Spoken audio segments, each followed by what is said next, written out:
ওম নমো ভগবতে বাসুদেবায় নমঃ। আমি আজ এই গীতার এক গীতা অনুসারে একটি উল্লেখ করতে চাই। যে গীতা পড়ছেন বা শোনাচ্ছেন খুবই ভালো। গীতা শোনানো ভালো, শোনানিও ভালো। প্রচলিত সবার সঙ্গে করুন, সবার লগে কথাবার্তা করুন, আলোচনা করুন, খুব ভালো। কিন্তু কেউ কোনো গীতা যদি কোনো সময় পড়তে চান, একটি পাতা বা দুটি পাতা যদি পড়ুন, এটা রেখে দেবেন না, সম্পূর্ণ পড়া শেষ করবেন। আর যদি পড়তে না পারেন আগের থেকে পড়বেন না, ভক্তি দিয়ে ঠাকুরের কাছে রেখে দেবেন। যদি পড়েন সম্পূর্ণ পড়তে হবে, না হলে অসন্তুষ্ট হন ঠাকুর। আর ঠাকুরের বাণী থেকে বলছি যে সকালবেলা মানব যারা ফুল তোলা হয়, কখনো গাছের কলি ফুল দিয়ে পূজা দেবেন না। যেমন কলি থেকে আমরা পেরে তারপর ফুলটা যে ফুটে, এটা ঠাকুরের অসন্তুষ্ট। ঠাকুর সন্তুষ্ট হতে হলে ফুল তাজা হতে হয়। তাজা ফুল তুলুন, কলি যেমন না থাকে, সেটাই ঠাকুর সন্তুষ্ট হন। তাজা ফুলই ঠাকুর ভালোবাসেন, কলি নয়। এটা আমি না, আরও যে মহত্ব আছে তাকে জানতে পারেন, বুঝতে পারেন। কলি ফুল ঠাকুরকে দেওয়া উচিত নয়। কলি ফুলটা সম্পূর্ণভাবে, যেমন গাছ একটা জীবিত, তাই সম্পূর্ণ না করার আগে ফুল তারা গাছেও শান্তি পায় না। গাছ থেকে যে সময় গাছ থেকে ফুল তুলতে হয়, ঠাকুরের নাম নিয়ে, কৃষ্ণ নাম নিয়ে, ভক্তি দিয়ে ফুল তুলতে হয়। এটা চেষ্টা করবেন, সবাইয়ের মঙ্গল হবে, কাজেও লাগবে, পোল্টেও কাজও লাগবে, সন্তুষ্ট হবেন। সবাই জেনে রাখবেন, ঠাকুর সবই আমাদের আত্মার মধ্যেই অবস্থিত, আমাদের সঙ্গে আছেন। আমাদের জ্ঞান উপলব্ধি করেন ঠাকুরকে কিভাবে ডাকছেন। কোনো দীক্ষিত যদি কোনো ঠাকুরকে নিয়ে আলোচনা করে বা কোনো ঠাকুরের মন্ত্র নিয়ে থাকেন, খুবই ভালো। যে কোনো গুরুর থেকে নিতে পারেন। গুরু কোনো সময় খারাপ হয় না, গুরু সবই ভালো।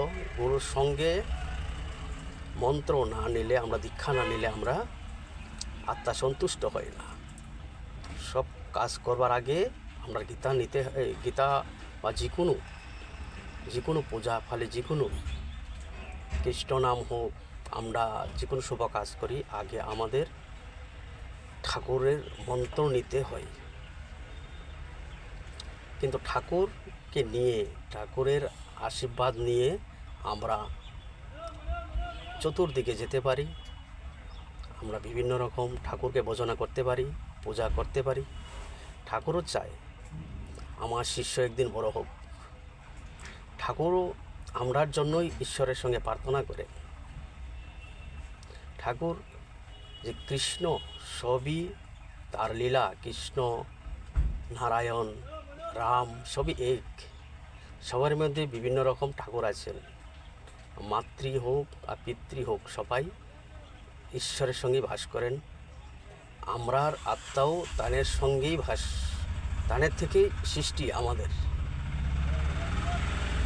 তবে বলছি, তুমি যদি কোনো ঠাকুরের দীক্ষিত হতে পারো, কিন্তু ঠাকুরকে নাম নিয়ে, ঠাকুরকে প্রথম প্রণাম করে তারপরে আপনি গীতা পড়তে পারেন।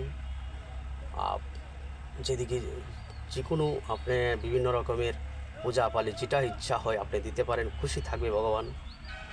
আমাদের গুরুও চায় শিষ্য যেন উপরের দিকে আরও যেতে পারে।